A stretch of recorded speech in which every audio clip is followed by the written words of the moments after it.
Hi student, मैं सुनील सैनी आप सभी का अपने YouTube चैनल पर हार्दिक स्वागत करता हूं। देखो, हम पढ़ रहे हैं 12th क्लास का चैप्टर सेकंड। फर्स्ट हम पहले पढ़ चुके हैं, कल हमने स्टार्ट किया था सेकंड चैप्टर, जिसके हमने दो टॉपिक पे स्टडी की है। नंबर 1 पढ़ा हमने विद्युत फ्लक्स और दूसरा को स्टडी किया था हमने क्या, गाउस का नियम। अब देखो, इसके बाद हम पढ़ते हैं सतत आवेश वितरण। अगला टॉपिक है अपना सतत आवेश वितरण। देखो, सतत आवेश वितरण क्या होता है? देखो, सतत का मतलब क्या होता है? एक समान। सतत का मतलब क्या होता है? एक समान। देखो, एक समान रूप से आवेश का वितरण, यानी यदि आवेश का वितरण कैसा होगा, एक समान होगा, तो उसे क्या कहेंगे? सतत आवेश वितरण। तो देखो, क्या मानते भाई कि यदि हम कोई प्रभाग या क्षेत्र लेते हैं, कोई क्या लेते हैं? प्रभाग या क्षेत्र। हम कोई क्या लेते हैं? कोई प्रभाग या क्षेत्र। यदि उस पर आवेश एक समान रूप से वितरित होता है, यदि उस पर आवेश कैसा होता है? एक समान रूप से वितरित होता है, यानी जो आवेश है एक समान रूप से क्या है? वितरित हो रहा है, यानी आवेश का वितरण एक समान है। आवेश का वितरण कैसा है? एक समान। तो देखो, परिभाषा क्या होगी सतत आवेश वितरण की? हमने कहा सतत मतलब एक समान आवेश का वितरण, यानी यदि आवेश का वितरण एक समान रूप से होता है तो उसे सतत आवेश वितरण कहते हैं। तो देखो, इसकी डेफिनेशन नोट करने के लिए क्या लिखते हैं भाई कि यदि किसी प्रभाग या क्षेत्र में, यदि किसी प्रभाग या क्षेत्र में आवेश एक समान रूप से वितरित होता है, आवेश एक समान रूप से वितरित होता है, उसे सतत आवेश वितरण कहते हैं। यानी यदि किसी प्रभाग या क्षेत्र में आवेश एक समान रूप से वितरित होता है, आवेश एक समान रूप से वितरित होता है, उसे हम सतत आवेश वितरण कहते हैं। देखो भाई, सतत आवेश वितरण 3 प्रकार का होता है। सतत आवेश वितरण कितने प्रकार का होता है? 3।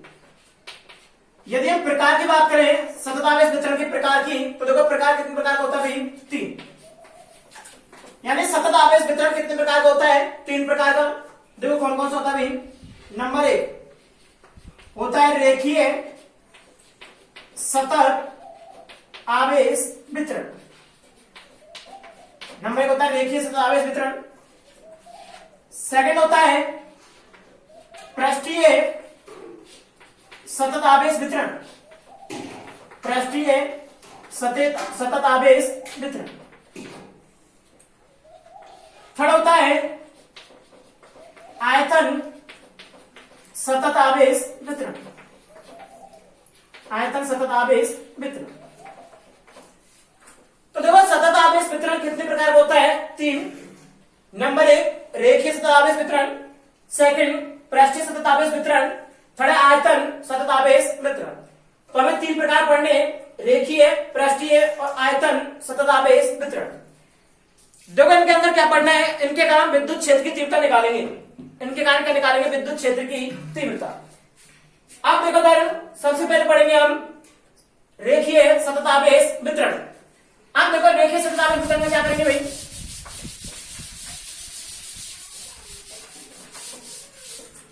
नंबर 1 कौन सा पढ़ते हैं? रेखीय सतत आवेश वितरण। रेखीय सतत आवेश वितरण। देखो, नंबर 1 रेखीय सतत आवेश वितरण क्या होता है भाई? रेखीय क्योंकि क्या लेते हैं? वस्तु कोई भी क्या होती है, यानी जो वस्तु होती है उसे क्या लेते हैं? चालकता। क्या लेते हैं? चालकता।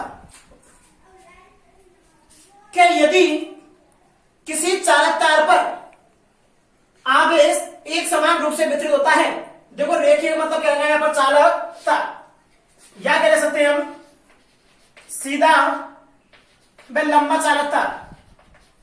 व लंबा कह सकते हैं हम चालकता। कि यदि किसी सीधे व लंबे चालक तार पर, यदि किसी सीधे व लंबे चालक तार पर आवेश एक समान रूप से वितरित होता है, तो उसे रेखीय सतत आवेश वितरण कहते हैं। हमने कहा कि यदि किसी सीधे वह लंबे चालक तार पर आवेश एक समान रूप से वितरित होता है तो उसे रेखीय सतत आवेश वितरण कहते हैं। तो ये होगी परिभाषा भाई रेखीय सतत आवेश वितरण की, कि यदि किसी सीधे व लंबे चालक तार पर आवेश एक समान रूप से वितरित होता है तो उसे रेखीय सतत आवेश वितरण कहते हैं। आगे तो उसके कारण हमें क्या निकालनी है, विद्युत क्षेत्र की तीव्रता। तो हमने चालक तार ले लिया जिसको क्या देते हैं प्लस क्यू आवेश, जिसे हमने प्लस क्यू आवेश दिया जो कि सतत आवेश वितरण के अनुसार उसके संपूर्ण लंबाई पर एक समान रूप से वितरित हो जाता है। हमने क्या किया भाई, रेखीय सतत आवेश वितरण के कारण विद्युत क्षेत्र की तीव्रता ज्ञात करने के लिए एक चालक तार लिया जिसको कितना आवेश दिया प्लस क्यू, जो कि सतत आवेश वितरण के नियम के अनुसार या परिभाषा के अनुसार इसकी संपूर्ण लंबाई पर एक समान रूप से वितरित हो जाता है, जिसकी लंबाई कितनी लेते हैं भाई हम एल, जिसकी लंबाई कितनी लेते हैं एल।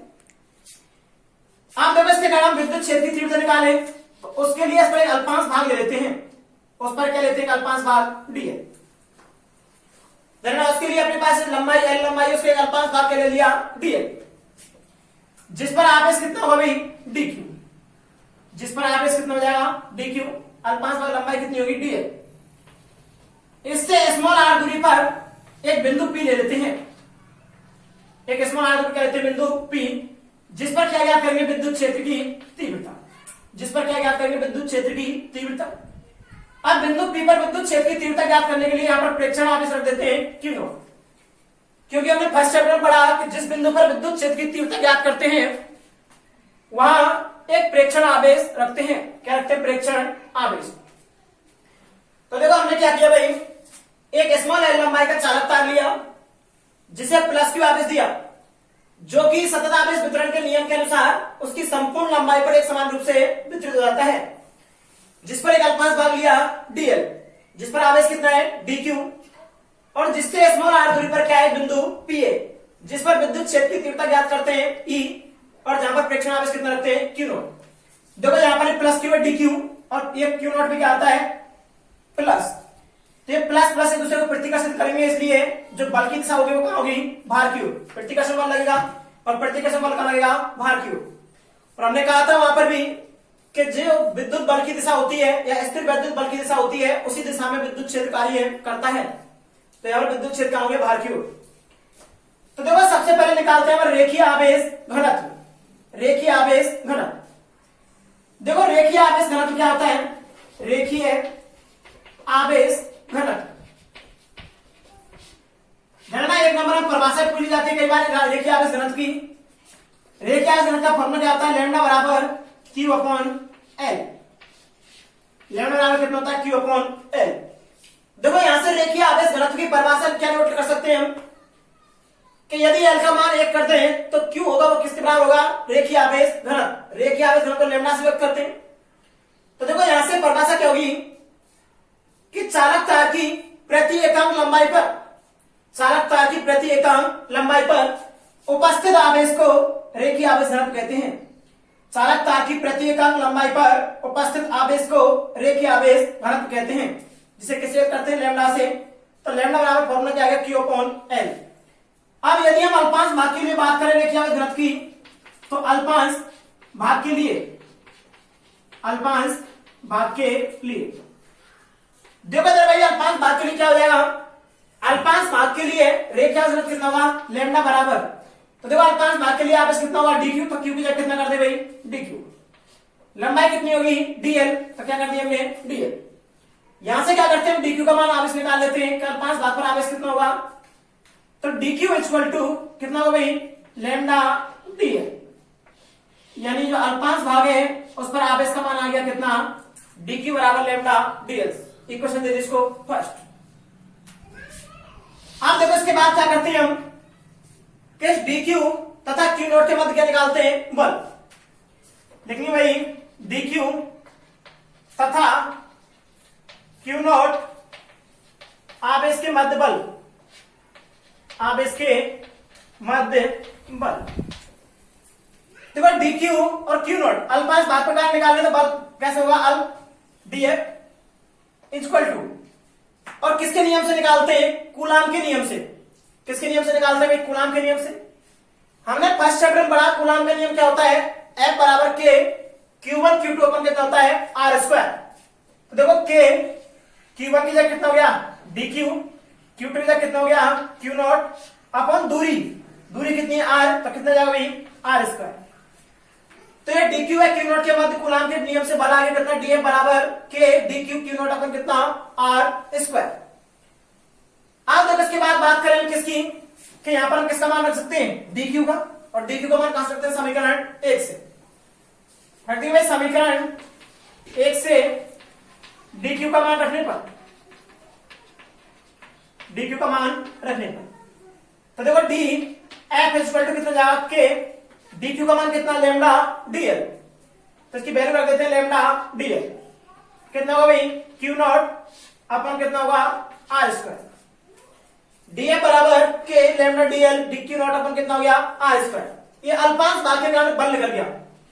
हमें क्या करना है? संपूर्ण भाग के कारण, संपूर्ण भाग पर बल या भाग के लिए देखो संपूर्ण भाग पर बल निकाले तो संपूर्ण निकालने क्या करते थे? इसका इंटीग्रेशन DF इक्वल टू इधर भी इंटीग्रेशन कर देंगे के लैम्डा DL Q नॉट अपन कितना हो जाएगा? R square. DF का इंटीग्रेशन कितना हो जाएगा? F इक्वल टू के Q नॉट को बाहर निकालने से, क्योंकि DL क्या है? समाकलन गुणांक। तो के Q नॉट को बाहर निकाल लिया, इंटीग्रेशन कितना हो गया? लैम्डा DL अपन कितना हो गया भाई? R square. ये निकल गया संपूर्ण भाग पर बल। हमें निकालनी क्या? विद्युत क्षेत्र की तीव्रता। हमें क्या निकालनी है? विद्युत क्षेत्र की तीव्रता। तो देखो भाई विद्युत क्षेत्र की तीव्रता की परिभाषा से, विद्युत क्षेत्र की तीव्रता की परिभाषा से क्या होता है? परिभाषा से विद्युत क्षेत्र की तीव्रता E बराबर F अपन कितना होता है? Q not. इसको समीकरण देते कितना भाई? 2। समीकरण 2 से मान रखते हैं, समीकरण 2 से मान रखने पर, समीकरण 2 से क्या रखते हैं? मान। तो क्या हो जाएगा भाई? E equal to F upon Q naught equal to कितना होगा भाई? के देखो कितना है? K Q naught integration lambda DL upon कितना भाई? R square. और कितना है? Q naught. Q नॉट से Q नॉट क्या हो गया? कैंसिल। तो विद्युत क्षेत्र की तीव्रता E बराबर कितना आ गया भाई? के integration lambda DL upon R square. ये निकलती रेखीय सतत आवेश वितरण के कारण क्या निकलती? विद्युत क्षेत्र की तीव्रता। देखो फर्स्ट स्टडी की हमने रेखीय सतत आवेश वितरण और उसके कारण विद्युत क्षेत्र की तीव्रता। सेकंड है भाई पृष्ठीय सतत आवेश वितरण। देखो पृष्ठीय सतत आवेश वितरण कि यदि किसी पृष्ठ पर आवेश एक समान रूप से वितरित होता है। अब भाई यहां पर क्या आ गया? पृष्ठ। सतत का मतलब होता है एक समान आवेश का वितरण। कि यदि किसी पृष्ठ पर आवेश एक समान रूप से वितरित होता है तो उसे क्या कह देंगे हम? पृष्ठीय सतत आवेश वितरण। तो देखो इसकी परिभाषा क्या नोट करते हैं कि यदि किसी पृष्ठ पर आवेश एक समान रूप से वितरित होता है, यदि किसी पृष्ठ पर आवेश एक समान रूप से वितरित होता है उसे पृष्ठीय सतत आवेश वितरण कहते हैं। ये परिभाषा हो जाती है इसकी। अब देखो मैं पृष्ठीय सतत आवेश वितरण के अनुसार या किसके कारण क्या निकालनी है? हमें विद्युत क्षेत्र की तीव्रता। तो देखो हम क्या करते हैं? एक प्रश्न लेते हैं। ये हमने कोई प्रश्न लिया जिसको क्या करते हैं? प्लस क्यू आवेश देते हैं। तो सतत आवेश वितरण के अनुसार वो उसके संपूर्ण पृष्ठ पर एक समान रूप से वितरित हो जाता है। वो उसके संपूर्ण पृष्ठ पर एक समान रूप से वितरित हो जाता है। ये वितरित हो गया। इसका पृष्ठीय क्षेत्रफल मान लेते हैं कितना है? A। इसका पृष्ठीय क्षेत्रफल कितना मान लेते हैं? A। वही अभी निकाले डेरिवेशन उसकी तरह क्या करते हैं? हम इसके कारण विद्युत क्षेत्र की तीव्रता ज्ञात करने के लिए एक अल्पांश भाग लेते हैं। एक अल्पांश भाग लिया जिस पर आवेश कितना हो जाएगा भाई? DQ, जिसका क्षेत्रफल कितना हो जाएगा? DA। वही उससे स्मॉल r दूरी पर एक क्या लेंगे? बिंदु P, जिस पर क्या ज्ञात करेंगे? विद्युत क्षेत्र की तीव्रता। P पर क्या रखते हैं प्रेक्षण आवेश Q नॉट, वही वही dq है और यहाँ पर Q नॉट है, तो विद्युत क्षेत्र की तीव्रता उसी की तरह कहाँ होगी यहाँ पर भी बाहर की ओर, क्योंकि दोनों के मध्य प्रतिकर्षण बल लगेगा, प्रतिकर्षण बल कहाँ लगेगा बाहर की ओर, और हमने कहा था जिस दिशा में बल लगता है उसी दिशा में विद्युत क्षेत्र की तीव्रता होती है। तो देखो क्या किया, हमने प्रश्न लिया जिसका क्षेत्रफल कितना है a, जिसका आवेश कितना दे रखा है q, अल्पांश भाग लिया उसका dA, जिस पर आवेश कितना है dq, जिससे स्मॉल r दूरी पर क्या है एक बिंदु P है जिस पर विद्युत क्षेत्र की तीव्रता ज्ञात करेंगे, और प्रेक्षण आवेश कितना है q नॉट। आप देखो यहां पर क्या निकालते हैं, सबसे पहले पृष्ठीय आवेश घनत्व, जैसे वहां पर रेखीय आवेश घनत्व निकाला, यहां पर क्या निकालते हैं पृष्ठीय आवेश घनत्व। देखो पृष्ठीय आवेश घनत्व क्या आता है, सिग्मा बराबर q upon a, sigma equal to कितना होता है q अपॉन a। तो यदि यहां पर क्षेत्रफल का मान 1 कर दें तो आवेश होगा वही किसके बराबर होगा, पृष्ठीय आवेश घनत्व सिग्मा के बराबर। तो देखो क्या लिखेंगे, प्रति एकांक पृष्ठीय क्षेत्रफल या प्रति एकांक पृष्ठ पर उपस्थित आवेश को पृष्ठीय आवेश घनत्व कहते हैं। किसी प्रति एकांक पृष्ठ पर उपस्थित आवेश को पृष्ठीय आवेश घनत्व कहते हैं।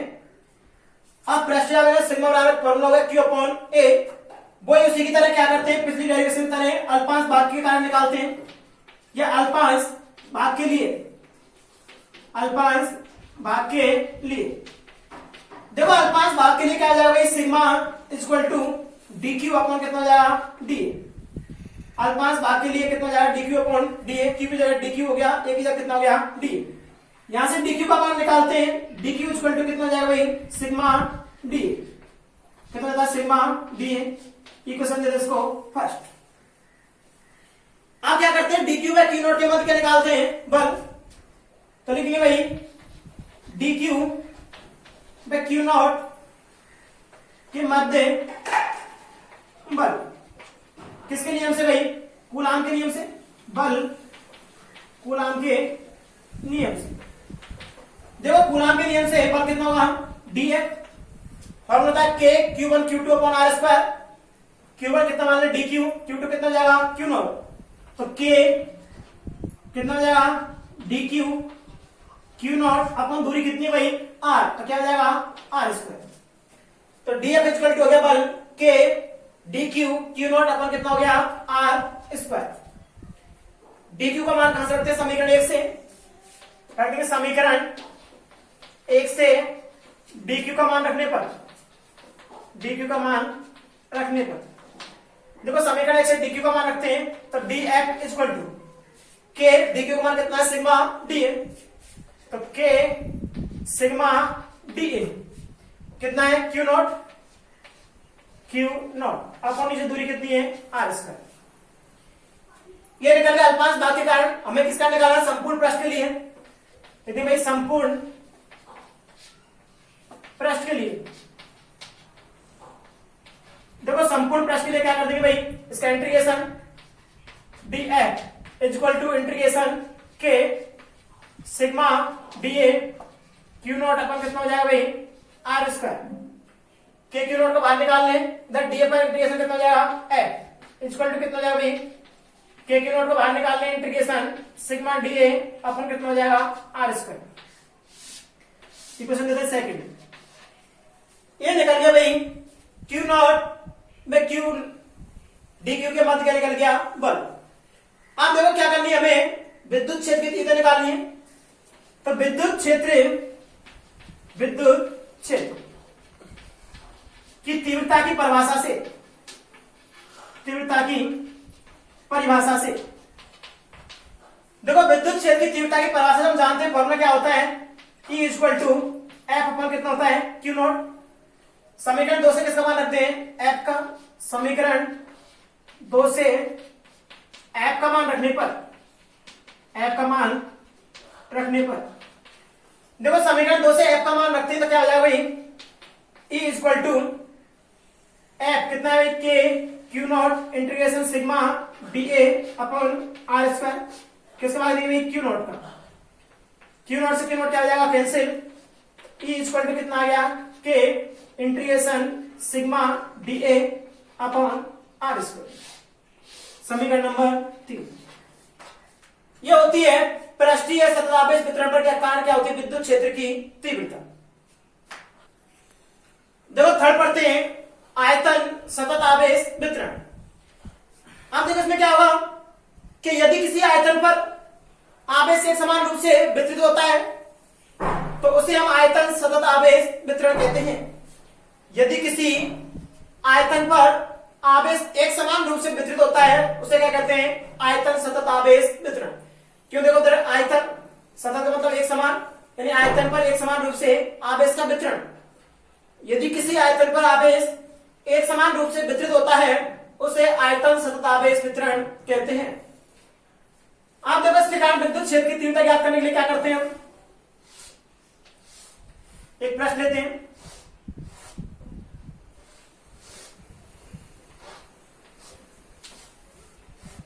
इसको क्या करते हैं? प्लस क्यू आवेश देते हैं। तो सतत आवेश वितरण के अनुसार वह आवेश उसके संपूर्ण आयतन में एक समान रूप से वितरित हो जाता है। क्या होगा भाई? एक समान रूप से वितरित।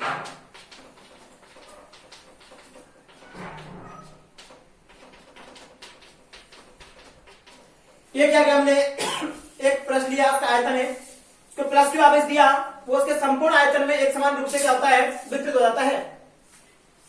आप देखो इधर भाई, इसका आयतन कितना है? बी। इसका आयतन कितना है? बी।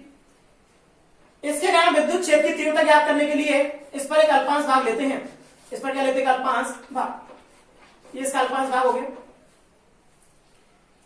इसका आयतन कितना हो जाएगा? डीबी। आवेश कितना हो जाएगा भाई? D Q. अल्पांश भाग है तो आयतन कितना होगा? डीबी। आवेश कितना हो गया? D Q. अब बात करते हैं इसके कारण विद्युत क्षेत्र की तीव्रता निकाल लें। तो इससे स्मॉल आर दूरी पर एक बिंदु क्या ले लेंगे? यहां पर पी। वही विद्युत क्षेत्र की तीव्रता ज्ञात करने के लिए वहां क्या रखेंगे? प्रेक्षण आवेश। वही क्यू नॉट है, यहां पर डी क्यू आवेश है, तो विद्युत क्षेत्र कहां होगा भाई? बाहर की ओर। ये हो गया। आप देखो इसमें क्या निकालते हैं? जैसे हमने रेखीय सतत आवेश वितरण में रेखीय आवेश घनत्व निकाला, पृष्ठीय सतत आवेश वितरण में पृष्ठीय आवेश घनत्व निकाला, तो यहां पर आयतन सतत आवेश वितरण है तो क्या निकालेंगे? आयतन आवेश घनत्व। आयतन आवेश घनत्व। देखो आयतन आवेश घनत्व है उसको रो से व्यक्त करते हैं। किसी व्यक्त करते हैं भाई? रो से। इसका फॉर्मूला होता है rho equal to Q upon B. Rho equal to कितना होता है? Q upon B. यानी कि प्रति एकांक आयतन पर उपस्थित आवेश को आयतन आवेश घनत्व कहते हैं। हमने कहा प्रति एकांक आयतन पर उपस्थित आवेश को आयतन आवेश घनत्व कहते हैं। सिग्मा से व्यक्त, रो से व्यक्त करते हैं। रो बराबर कितना होगा? Q upon B. यदि अल्पांश भाग के लिए बात करें तो अल्पांश भाग के लिए, अल्पांश भाग के लिए देखो अल्पांश भाग के लिए क्या हो जाएगा भाई? रो इक्वल टू आवेश क्यू की जगह कितना जाएगा? डी क्यू, और डी की जगह कितना जाएगा? डीबी। तो यहां से डी क्यू का मान निकालते हैं। डी क्यू इक्वल टू कितना हो जाएगा भाई? रो डीबी। आवेश निकल गया समीकरण नंबर फर्स्ट। इसके बाद क्या निकालते हैं भाई? डी क्यू क्यू नोट के बाद क्या निकालते हैं? बल। तो लिखेंगे भाई डी क्यू नॉट के मध्य बल। अब बल किसके नियम से निकालते हैं भाई? कूलाम के नियम से। तो देखो कूलाम के नियम से बल निकालेंगे तो आवेश डी क्यू अल्पांश भाग के मध्य निकाल रहे हैं तो डीएफ होगा इक्वल टू के आवेश कितना है? डी क्यू, दूसरा आवेश कितना है? क्यू नॉट, और दोनों के मध्य दूरी कितनी है भाई? आर। तो क्या हो जाएगा? R square. तो डीएफ इक्वल टू हो गया K D Q Q naught upon कितना? R square. अब यदि समीकरण 1 से किसका मान रखते हैं हम? डी क्यू का। समीकरण 1 से डी क्यू का मान रखने पर देखो समीकरण 1 से डी क्यू का मान रखो। डी क्यू बराबर कितना है भाई? रो डीबी। तो मान रखते हैं डी एफ इक्वल टू के कितना जाएगा? रो डीबी। डी क्यू का मान रख दिया, क्यू नॉट अपॉन कितना हो गया भाई? R square. यदि हम संपूर्ण भाग के लिए बात करें या संपूर्ण आयतन की बात करें तो लिख देंगे भाई संपूर्ण आयतन के लिए, संपूर्ण आयतन के लिए तो देखो संपूर्ण आयतन के लिए क्या करते हैं, इसका इंटीग्रेशन समाधान करते हैं। इंटीग्रेशन डीएफ इक्वल टू कितना जाएगा, इंटीग्रेशन के रो डीबी क्यू नॉट अपॉन कितना हो जाएगा भाई, आर स्क्वायर। डीएफ का कितना हो जाएगा भाई, F equal to K Q not को बाहर निकाल लें, इंटीग्रेशन कितना हुआ, रो डीबी अपॉन कितना होगा भाई, आर स्क्वायर। ये क्या निकल जाता है, बल। संपूर्ण आयतन पर क्या निकल गया, बल। अब क्या ज्ञात करने में, विद्युत क्षेत्र की तीव्रता। तो विद्युत क्षेत्र की तीव्रता की परिभाषा से, विद्युत क्षेत्र की तीव्रता की परिभाषा से, देखो विद्युत क्षेत्र की तीव्रता की परिभाषा से क्या होगा भाई, E equal to F upon कितना होता है, क्यू नॉट। फॉर्मूला होता है विद्युत क्षेत्र की तीव्रता का, E equal to F upon Q naught. F का मान रखते हैं किससे, समीकरण 2 से। समीकरण 2 से एफ का मान रखने पर, एफ का मान रखने पर, देखो समीकरण 2 से एफ का मान रखते हैं तो क्या हो जाएगा भाई, E equal to K Q naught integration rho DB upon R square upon कितना भाई, क्यू नॉट। क्यू नॉट का भाग देना, क्यू नॉट से क्यू नॉट क्या हो जाएगा, कैंसिल। तो E इक्वल टू कितना आ गया, के इंटीग्रेशन रो डीबी अपॉन कितना, आर स्क्वायर। ये निकल जाती है हमारी आयतन सतत आवेश कारण विद्युत क्षेत्र की तीव्रता। तो देखो आज हमने सतत आवेश वितरण पढ़ा, उसके क्या पढ़े, प्रकार पढ़े, और उन सभी प्रकारों के कारण निकाली विद्युत क्षेत्र की तीव्रता। और याद रखना भाई, हमारी नई वीडियो की अपडेट प्राप्त करने के लिए क्या करें, हमारे चैनल को सब्सक्राइब करें और बेल आइकन पर क्लिक करें। धन्यवाद।